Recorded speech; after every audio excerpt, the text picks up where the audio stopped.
Move.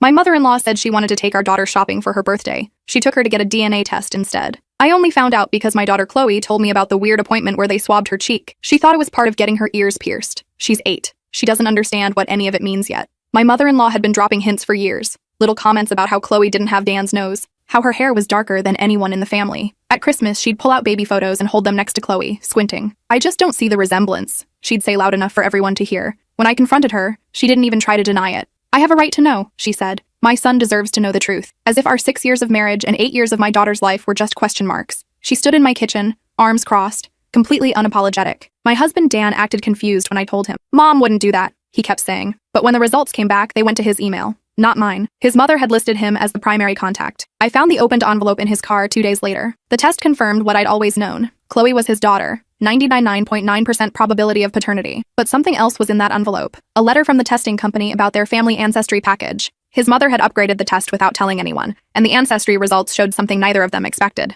Dan wasn't my mother-in-law's biological son. The DNA showed he shared only 25% of his genetic markers with her, not the 50% a biological child would have. She'd been so convinced I was hiding something that she'd accidentally exposed her own secret, a secret she'd kept for 35 years. I watched her face drain of color when Dan confronted her with the results at Sunday dinner. She'd had an affair. Dan's real father wasn't the man who raised him, the man who died thinking Dan was his son. My father-in-law's brother had always been around when Dan was young, always helping out, always there for birthdays. The family had always joked about how much Dan looked like Uncle Terry, how they had the same laugh. The ancestry match showed a 50% DNA overlap with Uncle Terry. My mother-in-law tried to explain, tried to justify, said it was one mistake, one night when she and my father-in-law had been fighting. But Dan just stood up from the table and walked out. He didn't speak to her for days. When she called, he wouldn't answer. When she came to the house, he wouldn't open the door. She'd spent years planting seeds of doubt in Dan's mind about whether I'd been faithful, suggesting I get a paternity test, telling Dan he should be sure before putting Chloe in his will. And now everyone knew the truth. She'd been the one lying all along. The family split down the middle. Some defended her, said it was ancient history.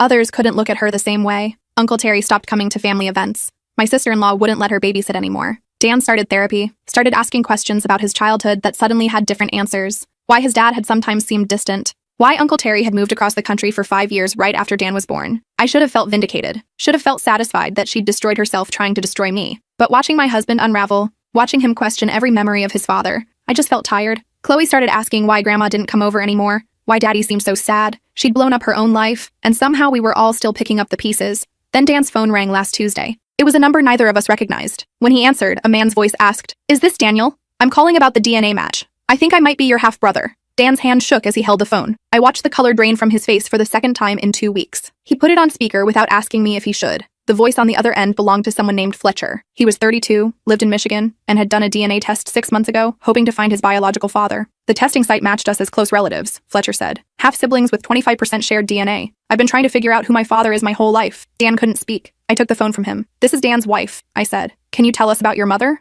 Fletcher's mother had worked as a receptionist at a law firm in Detroit. She'd had a brief relationship with a married lawyer who traveled there frequently for business. She'd gotten pregnant in 1992. The man had given her money and disappeared. She'd raised Fletcher alone, working 2 jobs, never revealing who his father was. She'd died last year from cancer, taking the secret with her. Uncle Terry had been a corporate lawyer. He'd traveled constantly for work in the early 90s. "I have a photo of my mom from back then," Fletcher said. "She kept it in a box with a business card. Just says Terry and a phone number that doesn't work anymore." Dan finally found his voice. "Can you send me the photo?" 5 minutes later, it came through. A young woman with dark curly hair standing outside a courthouse. In the background, barely visible but unmistakable, was Uncle Terry. Same receding hairline, same build, about 30 years younger, but definitely him. Dan put his phone face down on the table. "So, my uncle is actually my father, and he has at least 2 kids he abandoned." "3, I said quietly. He looked at me. "Your mom had you. Fletcher's mom had him. Who knows if there are others?" That night, Dan called Uncle Terry. I listened from the kitchen as he demanded answers. Uncle Terry tried to deny it at first. Then he admitted to the affair with Dan's mom. "It was a mistake," he kept saying. "We were both young and stupid. Your dad, my brother, he was always so perfect.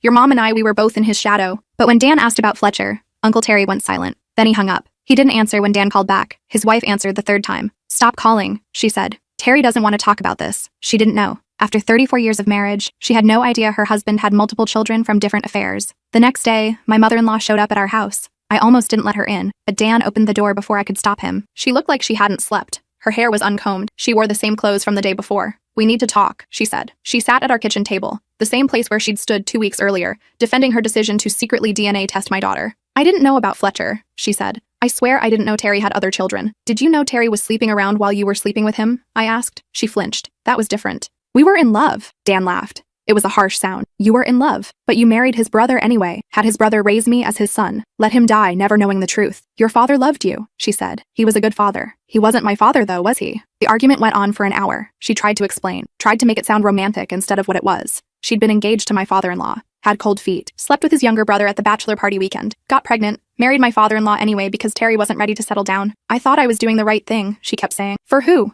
Dan asked. For yourself? Because you definitely weren't doing it for me or for Dad. She left crying. Dan sat at the table for a long time after she was gone. I look just like him, he finally said. Uncle Terry. Everyone always said so. They all joked about it. And the whole time they knew. You don't know that they knew. My aunt knew. Terry's wife. She must have known. The way she always looked at me at family gatherings. Like she couldn't stand to be in the same room. He was right. His aunt had always been cold to him. Always had an excuse to leave early when Dan was around. How many people knew and never said anything? Over the next few days, we found out. Dan's older cousin knew. She'd overheard an argument between her parents when she was a teenager. Dan's grandmother had known. She'd seen the resemblance immediately when Dan was born but had been sworn to secrecy. Even some of the extended family had their suspicions but never said anything. It was one of those family secrets everyone knew, but no one talked about. Fletcher wanted to meet. He drove 8 hours from Michigan on a Saturday. I made Dan promise to meet him in a public place, at a coffee shop downtown. I went with him. Chloe stayed with my sister. Fletcher looked like Dan. Same eyes. Same way of tilting his head when he listened. Same hands. It was eerie watching them size each other up. Two men who should have grown up as brothers but were meeting for the first time as strangers. Fletcher ordered coffee. Dan ordered nothing. They sat across from each other, not knowing how to start.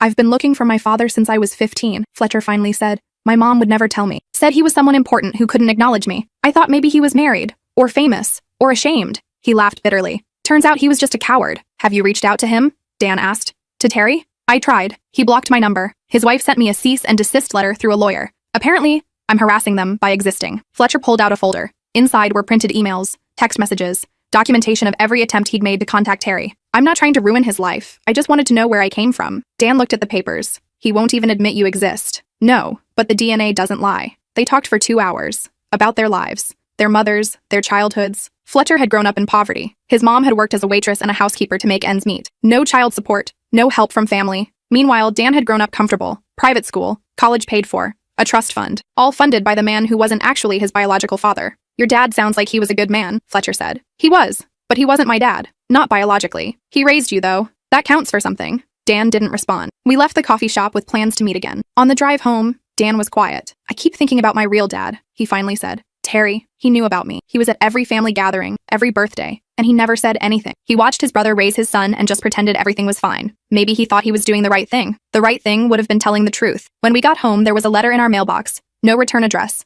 Inside was a note from Uncle Terry's wife. It was typed, not handwritten. Your existence is a stain on this family, it read. Terry made mistakes before we were married. He spent 34 years being a good husband and father to our children. Whatever happened in the past is in the past. You need to move on and stop dragging our family through this. At the bottom, she'd added in pen, if you contact us again, we'll file a restraining order. Dan crumpled the letter. His wife is threatening us now. She's scared. She should be. Her perfect husband has at least 2 sons from affairs. Who knows how many others there are? That became the question that haunted us. How many others? Dan created a family tree online, added everyone he knew, started connecting DNA matches from the testing site. Within a week, he'd found another one. A woman named Vivian, 29, living in Texas. She matched as a half-sibling too. Vivian's story was similar to Fletcher's. Her mother had worked at a hotel where Terry had stayed frequently during business trips. A brief affair. A pregnancy. Money for an abortion that Vivian's mother had pocketed instead, raising the baby alone. Vivian had grown up never knowing her father. She'd done the DNA test on a whim, hoping to find something about her heritage. Instead, she'd found siblings she didn't know existed. Dan called her. I listened as he explained everything. The DNA test his mother had ordered, the revelation about Uncle Terry, Fletcher in Michigan, and now her in Texas. Vivian was quiet for a long time. So my father is a lawyer who abandoned multiple women? She finally asked. Looks like it. Does he know about me? I don't know. Do you want him to? Vivian thought about it. I spent 29 years wondering who my father was. Now that I know, I don't think I want to meet him. He sounds like a piece of shit. She wasn't wrong. The more we learned about Uncle Terry, the worse it got. Fletcher had connected with Vivian too. Between the 3 of them, they started finding more matches. Cousins from other affairs, second cousins, distant relatives who didn't know they were related. Uncle Terry had apparently spent the 80s and 90s sleeping with women across the country during his business trips. Some knew he was married, some didn't. None of them knew about the others. My mother-in-law called Dan every day. She wanted to fix things, wanted to explain, wanted forgiveness. Dan stopped answering. I don't know what to say to her, he told me. Every time I hear her voice, I just think about how she lied. To everyone. For my entire life. She was trying to protect you. She was trying to protect herself. There's a difference. Chloe was starting to notice the tension. She'd ask why Grandma didn't come over anymore. Why Daddy was always on the phone with strangers. Why we had to meet weird new people at coffee shops. I tried to explain in terms an 8-year-old could understand. Daddy found out he has some relatives he didn't know about, I said. He's just getting to know them. Like cousins? Sort of. Why didn't we know about them before? Sometimes families lose touch, and then they find each other again. She seemed satisfied with that answer, but I knew it wouldn't be long before she started asking harder questions. Questions I wasn't sure how to answer. How do you explain to a child that her grandmother had lied for decades? That her grandfather wasn't really her grandfather? That her great-uncle had abandoned multiple children across the country? Dan's sister called. She'd heard about Fletcher and Vivian through the family grapevine. Is it true? She asked. Are there really other kids? At least 2 that we know of. Probably more. She was silent for a moment. Mom never said anything to me about any of this. She never said anything to anyone. That was kind of the point. I don't know what to think about any of it. Dad raised Dan. That should be what matters. But I keep thinking about how Mom lied and how Terry just walked away from his kids. It makes me sick. She'd always been close with her mom. They talked every day, went shopping together, had lunch twice a week, but now she wasn't returning her mom's calls either. The family that had split down the middle after the first revelation was now completely fractured. Some people sided with my mother-in-law, saying she'd made the best decision she could in a difficult situation. Others said she'd been selfish and cruel, and everyone had opinions about Uncle Terry. Uncle Terry himself had gone silent. He'd moved out of his house according to Dan's cousin. His wife had kicked him out after more details emerged. She'd filed for divorce. Their adult children weren't speaking to him. His law firm had quietly asked him to retire early. His whole life was falling apart, and he'd done it to himself. Fletcher drove back to visit a month later. This time he brought his wife and kids. 2 little boys, 5 and 7. They played with Chloe in our backyard while the adults talked inside. My wife thinks I'm crazy for wanting a relationship with you guys, Fletcher said. She says I'm opening old wounds. But I've spent my whole life feeling like something was missing. Now I know what it was. I had a father. I have a brother. I have a family. Dan didn't know what to say to that. He'd grown up with a family. A big, involved, complicated family. But now that family felt like a lie. His mother had lied. His uncle, his biological father, had abandoned him. The man he'd called dad his whole life wasn't his father at all. I don't know what family means anymore, he admitted. It means this, Fletcher said, gesturing to the backyard where his kids and Chloe were playing. It means showing up, being honest, not running away when things get hard. Later that night, after Fletcher's family had left, Dan and I sat on the back porch. He's right, Dan said. My real dad, the one who raised me, he showed up. Every day. He never missed a baseball game. He taught me to drive. He paid for my college. He loved me. Even if I wasn't his biological son, he was your father in every way that mattered. And I spent the last month being angry at him for not being my real father. But he was more of a father than Terry ever was. That weekend, Dan drove to the cemetery. He sat by his dad's grave for an hour. I don't know what he said. He didn't tell me. But when he came back, something had shifted. He seemed lighter, less angry. My mother-in-law called again. This time Dan answered. I'm still mad at you, he told her. I don't know if I'll ever not be mad. But I'm trying to understand why you did what you did. She started crying on the phone. I was scared and young, and I made a terrible decision, but I never stopped loving you. And your father, the man who raised you, he loved you more than anything. I know. I'm starting to remember that. They talked for an hour. It wasn't forgiveness. Not yet. But it was a start. When he hung up, he looked exhausted. I told her she can see Chloe again, but supervised, at our house, not alone. That's fair. And I told her she needs to be honest with Chloe about everything. Age appropriate, but honest. I don't want any more secrets. My mother-in-law came over the following Sunday. She looked nervous. Chloe ran up and hugged her, oblivious to all the tension. They sat together on the couch, and my mother-in-law explained as gently as she could that families are complicated, that sometimes grown-ups make mistakes, that Grandpa wasn't Daddy's biological father, but he'd been the best grandfather Chloe could have asked for. Chloe listened carefully. So, Uncle Terry is actually Grandpa? She asked. Sort of. But Uncle Terry is mean. He won't talk to Daddy. Yes, he made some bad choices, and now he has to live with them. That's sad. It is sad. But we still have each other, and that's what matters. After my mother-in-law left, Chloe asked me if she could meet Fletcher and his kids again. They're my cousins, right? Or my second cousins? I don't understand how it works. They're your family. That's what matters. We organized a gathering. Fletcher and his family drove down. Vivian flew in from Texas with her daughter. Dan's sister came with her kids. It was strange at first. Awkward. All these people who were related but didn't really know each other. But the kids didn't care about the complicated family history. They just played together. And eventually, the adults started talking too. Fletcher and Vivian were trying to find more half-siblings. They'd connected with 2 more people through the DNA site. One in California, one in Florida. Both had similar stories. Uncle Terry had a type, apparently. Young women working service jobs. Women he could sleep with and leave behind without consequences. Or so he'd thought. I wonder if he even remembers all of them, Vivian said. All the women. All the kids he left behind. Probably not, Dan said. Men like him don't think about consequences. Well, the consequences are here now, Fletcher said, gesturing to all of us. We exist, whether he wants to acknowledge us or not. Uncle Terry's daughter reached out to Dan around that time. His cousin, though technically his half-sister. I'm so sorry about my dad, she said. I had no idea. None of us did. My mom is devastated. She's been married to him for 34 years, and she thought she knew him. None of us knew him, Dan said. That was the problem. She wanted to meet Fletcher and Vivian, to apologize on behalf of her father, since he wouldn't apologize for himself. They met at the same coffee shop where Dan and Fletcher had first met. She brought photos of Uncle Terry as a young man, photos of their family. I don't know what to say, she told them. Other than I'm sorry, you deserved better. We all deserved better. Fletcher was generous. It's not your fault. You didn't do anything wrong, but he's my father, and he abandoned you, both of you, and apparently, a bunch of other people too. That reflects on me. No, Vivian said firmly. It reflects on him. You're not responsible for his choices. They talked for hours, exchanged numbers, promised to stay in touch. Dan's cousin was the only one of Uncle Terry's legitimate children who wanted anything to do with the situation. Her brothers had made it clear they wanted nothing to do with Fletcher, Vivian, or any of the others. As far as they were concerned, their father's past was his problem, not theirs. Uncle Terry remained in hiding. He'd moved to his brother's place in Arizona, not Dan's dad's brother, a different brother, one who lived across the country and didn't ask questions. He'd disconnected his phone, deleted his social media, disappeared. Good riddance, Fletcher said when we found out. I don't need him anyway, but I could see it bothered him. Despite everything, Fletcher had wanted to meet his father, to ask him why, to understand. Now he'd never get that chance. Uncle Terry had made it clear he wanted nothing to do with any of the children he'd fathered and abandoned. Dan's mother started coming over more regularly, once a week at first, then twice. She was trying to rebuild her relationship with Dan. It was slow, painful. There were arguments, tears, but gradually, they found their way back to each other. Not the way they'd been before. That relationship was gone, but something new, more honest, more fragile. She told us everything, about the affair with Uncle Terry, about the wedding to my father-in-law 2 months after she'd found out she was pregnant, about the guilt.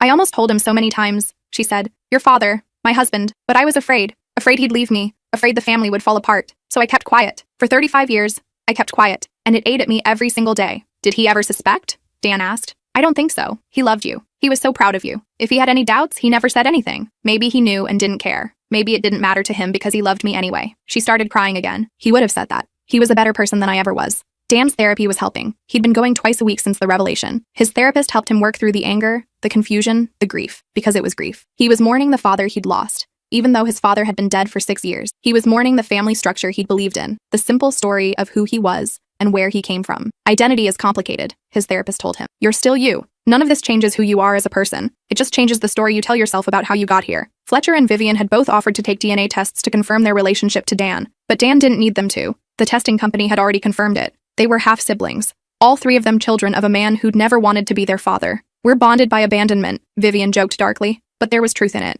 They'd all grown up with holes in their lives, questions about where they came from. Now they had answers. The answers weren't pretty, but at least they were real. My mother-in-law never apologized to me, not directly, but one day she pulled me aside and said, you're a good mother, better than I ever was. Chloe is lucky to have you. It was the closest thing to an apology I was going to get. An acknowledgement that she'd been wrong about me, that her suspicions had been unfair, that the DNA test she'd ordered behind my back had been cruel. I accepted it. Not because I forgave her, but because I was tired of being angry. Dan and I were sitting in bed one night when he turned to me and said, I'm glad she ordered that test. I looked at him. Really? Not the part about doubting you. That was messed up. But if she hadn't, I never would have found out the truth. I never would have met Fletcher and Vivian. I would have spent my whole life not knowing who I really was. Does it matter who your biological father is? I thought it didn't. But yeah, it does. Not in the way I expected. It matters because now I know the truth. Now I can make sense of things that never made sense before. And I have these relationships with people I never knew existed. We'd started having monthly dinners with Fletcher and Vivian when they could make it. Sometimes just us. Sometimes with the extended family. My sister-in-law had warmed up to the idea eventually. Even my mother-in-law had met them,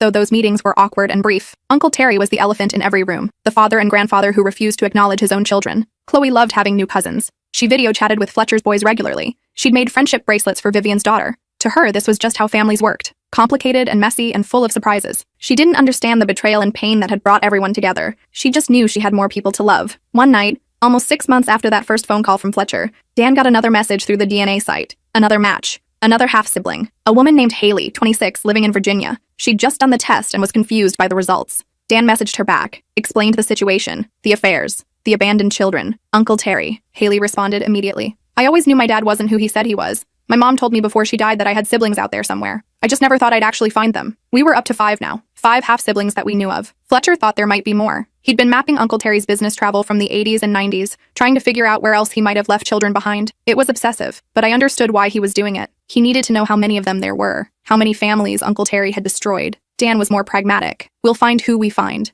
We'll build relationships with the people who want relationships, and we'll let the past be the past. But the past wasn't past. Not really. It kept revealing itself in new and painful ways. Uncle Terry's other children had started coming forward, the ones who'd been raised by him, the ones who'd known him as their father. They were dealing with their own revelations, finding out their father had abandoned multiple children, that he'd been unfaithful to their mother repeatedly over decades, that the man they'd looked up to their whole lives was a fraud. Some of them wanted nothing to do with Fletcher, Vivian, Haley, and the others. They saw them as evidence of their father's failures, reminders of his infidelity, but a few reached out. Dan's cousin, the one who'd met Fletcher and Vivian, organized a gathering. Everyone was invited. All of Uncle Terry's children, legitimate and otherwise. 12 people showed up. 12 of Uncle Terry's children. And those were just the ones who knew about the DNA connection. Fletcher estimated there could be more. Maybe 5 more. Maybe 10. Who knew how many women Uncle Terry had slept with during his decades of business travel? They sat in a circle in Dan's cousin's living room. 12 people ranging in age from 26 to 40. Some had grown up with money and privilege. Others had grown up in poverty. Some had always known who their father was.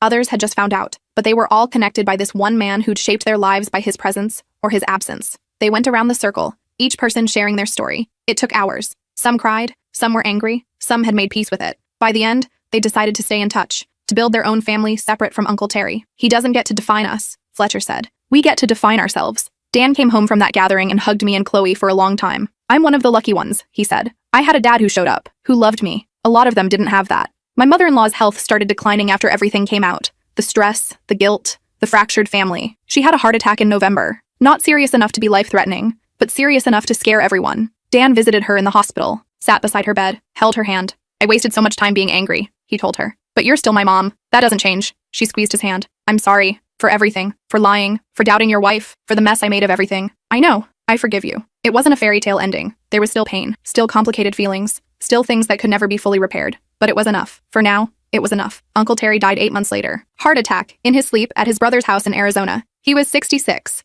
None of his children by affairs were notified. They found out through Dan's cousin, who found out through her mother. There was no funeral. No memorial. His wife had him cremated and scattered his ashes without telling anyone where. Fletcher wanted to be sad. Wanted to mourn the father he'd never known, but he couldn't. How do you mourn someone who never wanted you? He asked. You mourn what could have been, Dan said. You mourn the father he should have been, not the one he was. They held their own memorial. All of Uncle Terry's children who wanted to come. They met at a park and sat in a circle, just like they'd done at that first gathering. They talked about what they'd lost. Not him, but the idea of him. The father figure they deserved and never had. And then they let him go. My mother-in-law attended. She looked frail, small. Nothing like the imposing woman who'd stood in my kitchen months before, self-righteous and certain. I loved him once, she said quietly. When we were young, before everything got so complicated. He was charming and reckless and exciting, and I thought that was enough. I was wrong. We were all wrong about him, Dan said. But we're not wrong about each other. Chloe is 9 now. She knows the full story, as much as a 9-year-old can understand. She knows her grandmother made mistakes. She knows her grandfather wasn't her biological grandfather but loved Daddy anyway. She knows Uncle Terry was a bad person who made a lot of bad choices. And she knows she has a bigger family than she thought. Cousins and aunts and uncles connected by blood and by choice. Last week she asked me if she could do one of those DNA tests. I want to see if I have any other cousins out there, she said. I told her maybe when she's older. Some secrets are better left alone, at least for now. Dan and I are doing okay. Better than okay. All of this, the lies and revelations and family drama, it could have destroyed us. Instead, it made us stronger. We learned what we're capable of handling. We learned that family isn't just biology. It's showing up, being honest, choosing each other even when things get hard. My mother-in-law and I aren't friends. We'll never be friends. But we've reached an understanding. She sees Chloe once a week. She's teaching her to bake, to garden. She's trying to be the grandmother she should have been all along. And I'm letting her, because that's what you do. You forgive, you move forward, you build something new from the wreckage of what came before. Fletcher and his family are driving down next month. Vivian is flying in with her daughter. Haley is bringing her new boyfriend. We're having a big gathering, all of us. The family that Uncle Terry created through his selfishness and cowardice. The family that chose each other despite him. Dan keeps a photo of his dad on his desk. His real dad. The one who raised him. In the photo, his dad is holding toddler Dan on his shoulders, both of them laughing. Dan looks at it every day. He knew, Dan said recently. I'm sure of it now. He knew I wasn't his biological son, but he loved me anyway. That's what real fathers do. Maybe he's right. Maybe his dad knew all along. Or maybe he never knew, and it didn't matter. Either way, he was Dan's father in every way that counted. And that's the story Dan chooses to tell. Not the story of abandonment and lies, but the story of love and choice. As for Uncle Terry, his legacy isn't the law career or the money or the life he built. His legacy is the children he abandoned, the lives he impacted without caring, the families he fractured without looking back. But we're taking that legacy and turning it into something better. We're building a family based on honesty, on showing up, on choosing each other. My mother-in-law's test results came back last week, the ones she'd ordered for Chloe that started this whole thing, the ones that proved Chloe was Dan's daughter beyond any doubt. My mother-in-law framed them, put them on her wall. Not as a trophy, but as a reminder of what her suspicions cost, what her lies destroyed, and what her honesty, forced though it was, eventually created. We'll never know exactly how many children Uncle Terry fathered and abandoned. Fletcher stopped searching after they found the 15th DNA match. There could be more, he said. But at some point, you have to stop counting and start living. He's right. We can't spend our lives chasing ghosts, cataloging failures, documenting betrayals. At some point, you have to move forward, build something new, create the family you want instead of mourning the family you deserved. So that's what we're doing. All of us. Building something from nothing, finding connection in unexpected places, turning pain into purpose. And maybe that's the real story here. Not the lies that were told or the secrets that were kept, but what came after. The family that chose each other. The love that survived despite everything. And isn't that what matters? The legal issues started about a year after Uncle Terry died. His estate was being settled, and apparently he'd left everything to his wife and their 3 children. Nothing for Dan, nothing for Fletcher, Vivian, Haley, or any of the others. His wife's lawyer sent letters to all of them, cease and desist letters, warning them not to make any claims against the estate. You have no legal standing, the letters said. Terry never acknowledged paternity. You have no inheritance rights. Fletcher was furious, not because he wanted the money, but because it was one final rejection. Even dead, he's telling us we don't matter, he said. Dan didn't want to fight it. Let them have the money. I don't need anything from him. But Vivian had a different perspective. It's not about the money, it's about recognition, about forcing them to admit we exist. She hired a lawyer, filed a paternity claim against the estate. The DNA evidence was ironclad. Uncle Terry was her biological father. That gave her legal standing, whether his widow liked it or not. Fletcher and Haley joined the suit. Dan refused. I had a father, he said, the one who raised me. I don't need Terry's money or his acknowledgement. The case dragged on for months. Depositions, court dates, lawyers arguing over what constituted paternity and inheritance rights. Uncle Terry's widow fought back hard. She didn't want her husband's illegitimate children getting a penny. She'd already lost her marriage and her dignity. She wasn't going to lose the money too. In the end, the judge ruled in favor of Fletcher, Vivian, and Haley. They were entitled to a portion of the estate, not equal shares with the legitimate children, but something. Enough to acknowledge that yes, they were Uncle Terry's children. Yes, they mattered. Yes, he owed them something even if he'd never wanted to admit it. The amount was $50,000 each, split from Uncle Terry's life insurance policy. His widow was furious. His other children felt betrayed, but the law was clear. DNA proved paternity. Paternity meant inheritance rights, even if the father had spent his entire life denying those children existed. Fletcher donated his portion to a charity for single mothers. Vivian put hers in a college fund for her daughter. Haley used hers to pay off student loans. It's blood money, Fletcher said, but at least it's going to something good. Dan was proud of them for fighting, even if he hadn't wanted to fight himself. You forced them to acknowledge you, he said. That takes courage. My mother-in-law had another heart attack right after the court ruling. This one was worse. She spent a week in the ICU. Dan stayed by her bedside the entire time. I brought Chloe to visit. My mother-in-law looked so small in that hospital bed, so fragile. Nothing like the woman who'd terrorized me for years with her passive-aggressive comments and barely concealed contempt. I'm sorry, she whispered to me one afternoon when Dan had stepped out to get coffee, for everything I put you through. I know. I was jealous of how much Dan loved you, of how easy your relationship seemed. Mine with Terry was always complicated, full of secrets and lies. I saw you two together and I wanted to find something wrong, something that would prove you weren't perfect either. Nobody's perfect. No, but you were good to my son, better than I was. And I tried to destroy that because I couldn't stand seeing him happy when I'd been so miserable. It was the most honest she'd ever been with me, the most vulnerable. I wanted to stay angry. Part of me was still angry, but another part of me just felt sad for her. She'd spent 35 years living a lie, trapped in a loveless marriage with a man who wasn't the father of her child, watching the real father, Terry, live his life freely while she kept his secrets. That's a special kind of hell. She recovered from the heart attack, slowly. She moved into a senior living community, somewhere with nurses on staff. Dan visited her twice a week. Sometimes I went with him, sometimes I didn't. Our relationship was still complicated, but it was better than it had been. Chloe wrote her a letter one day. Dear Grandma, it said, I'm glad you're feeling better. I know you made mistakes. Mom says everybody makes mistakes. What matters is that you try to be better. You're trying. I can tell. I love you. My mother-in-law cried when she read it. She had the letter framed and put it on her bedside table. Your daughter is wiser than all of us, she told me. She wasn't wrong. Fletcher's marriage fell apart around the same time. The stress of the lawsuit, the revelations about his father, the constant travel to meet with lawyers and half-siblings. His wife had supported him at first, but eventually it became too much. I married you, not your entire dysfunctional family, she told him. They separated, got divorced 6 months later. It was amicable, joint custody of the kids, no fighting over assets. They just couldn't make it work anymore. Too much had changed. Fletcher wasn't the same person she'd married. The DNA revelation had transformed him, made him angrier, more obsessed with the past. I lost my wife because of Terry, Fletcher said bitterly. Even dead, he's still ruining my life. Dan tried to help,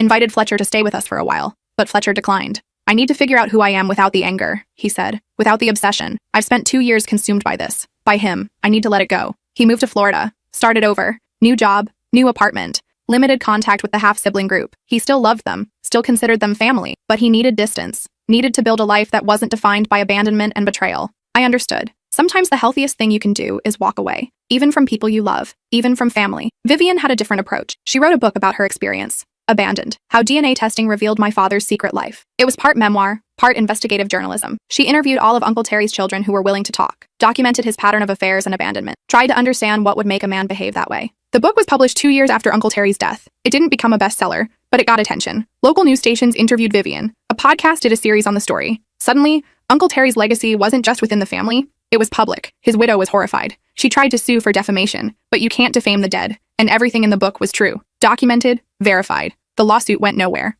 Dan read the book. It's strange seeing our family drama in print, he said. Seeing Terry described as a predator, a serial adulterer, a deadbeat father. But it's all true. That's who he was. Vivian's book opened doors for other people with similar stories. People who discovered through DNA testing that their parents had secret families, hidden children, lives built on lies. She started a support group, an online community. It grew to thousands of members, all of them dealing with the fallout of DNA revelations. At least something good came from all this, Vivian said. At least we're helping other people navigate the same pain we went through. Haley got married. Her wedding was small, intimate, only close family. She invited all of her half-siblings. Dan and I flew out to Virginia with Chloe. Fletcher came, Vivian came, some of Uncle Terry's other children came, the ones who'd chosen to build relationships with the siblings from affairs. At the reception, Haley gave a speech. Family isn't just biology, she said. It's choice. It's showing up. It's loving each other even when it's hard. My biological father never showed up for me, never chose me, but these people did. She gestured to all of us. They chose me, and I choose them. That's what family is. There wasn't a dry eye in the room. Chloe is 12 now. She started asking more complicated questions about family and identity, about biology versus choice,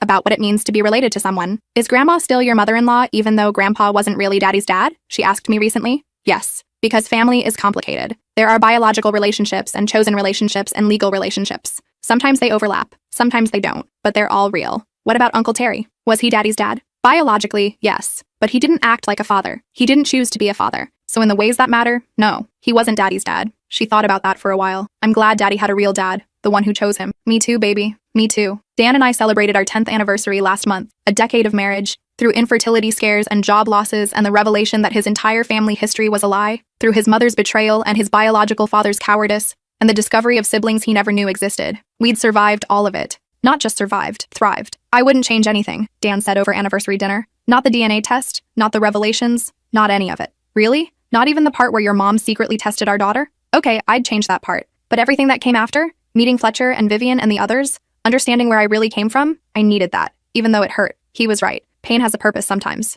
It teaches us things we wouldn't learn otherwise. It connects us to people we wouldn't meet otherwise. It transforms us in ways we wouldn't choose but ultimately need. My mother-in-law's health continued to decline. She had a stroke at 68, lost mobility on her left side, lost some of her speech. Dan moved her into a nursing facility near our house so he could visit daily. He'd sit with her for hours, reading to her, showing her photos of Chloe, telling her about his life. One day she managed to say, "I'm sorry for everything. I know, Mom. I know. You deserved better. From me, from Terry, from all of us. I had better. I had Dad, the man who raised me." She smiled. A lopsided smile because of the stroke, but a real smile. He loved you so much. I know, and I loved him. I still do. She died 8 months later, peacefully, in her sleep. Dan was with her. He held her hand as she took her last breath. At her funeral, he gave a eulogy. My mother was complicated, he said. She made terrible choices. She lied. She hurt people. But she also loved me. In her own broken way, she loved me. And I loved her. Not because she deserved it, but because that's what children do. We love our parents even when they fail us. Fletcher and Vivian came to the funeral. So did most of Dan's half-siblings. They weren't there for my mother-in-law.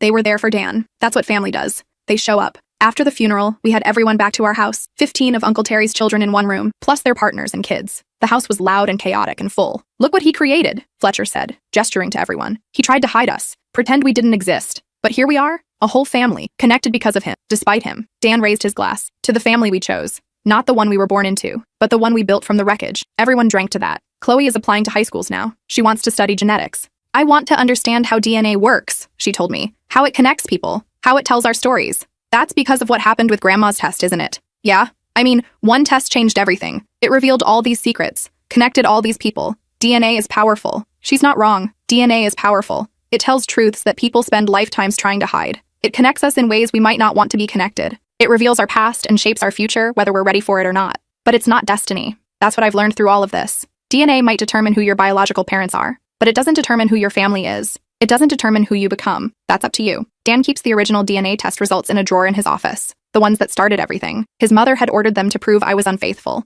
Instead, they proved she was a liar. But they also gave Dan something he didn't know he needed. The truth. Siblings. A bigger family. A clearer understanding of where he came from and who he was. "Would you want to go back?" I asked him once. "To before you knew?" He thought about it for a long time. "No. Ignorance isn't bliss. It's just ignorance. I'd rather know the truth even if it hurts than live in a comfortable lie." That's become our family motto. Truth over comfort. Honesty over ease. It's harder this way. More painful. But it's real. And real is what matters. Fletcher remarried last year. A woman he met through Vivian's support group. She'd gone through her own DNA revelation. Found out her father wasn't her biological father. Found half-siblings she never knew existed. She understood what Fletcher had been through in a way his first wife never could. Their wedding was beautiful. All of Uncle Terry's children were there. It felt like a reunion. A celebration not just of Fletcher's new marriage, but of the family they'd all built together. The family that shouldn't exist but did. The family that Terry had tried to hide but that had found each other anyway. Dan danced with Chloe at the reception. She's almost as tall as me now, growing up so fast. Do you think about great Uncle Terry? She asked him. Sometimes. Not as much as I used to. Do you hate him? No, I used to. But hate takes too much energy. Now I just feel sad for him. He had all these children, all these chances to be a father, and he threw them all away. That's really sad.